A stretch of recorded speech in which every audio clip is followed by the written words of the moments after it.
Guys, there are big changes happening right now in South Africa. South Africa ended the apartheid in 1994, but 30 years later, the dream is dying, not because of enemies, but because of our own silence. Let's first talk about the land, the foundation of any society. The promise was freedom, but millions of people have actually fled the rural areas for cities and left behind the only thing they actually owned: knowledge, self-reliance, and the farming. The government promised the land reform, but guess what? In 25 years, less than 10% of the previously lands that were owned by white people changed to black people's hands.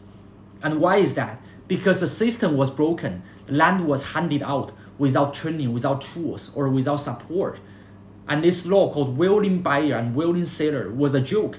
It let the rich people store the reform and hike the prices.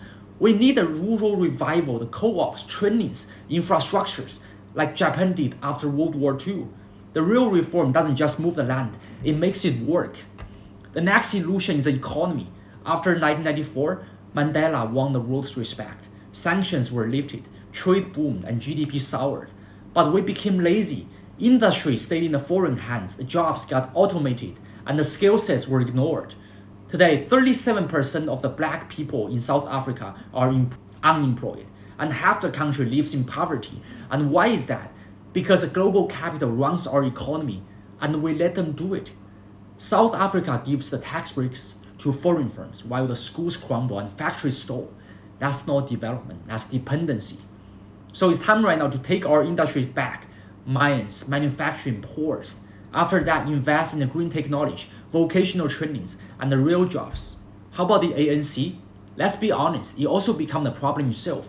In 94, ANC was a hero, okay? Today, there are just a bunch of entitled elites free riding on Mandela's name.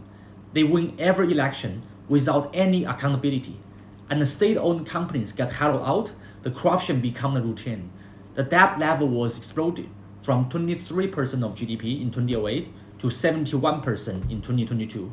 And when people get angry, the elites only divided us, black versus Indian. Like in 2021, the riot killed 300 plus people, and that's not democracy, that's a total collapse. We need a political reboot, root out the corruption, and rebuild the merit-based selection inside the ANC, or we have to watch it fall. South Africa does not need any pity, it needs the true courage, the same courage that ended the apartheid. Because if we do not act, the world will just start saying something horrifying, that maybe the apartheid actually worked. We know that's a lie, but we have to prove it. Complacency destroys nations, so fix it before it's too late.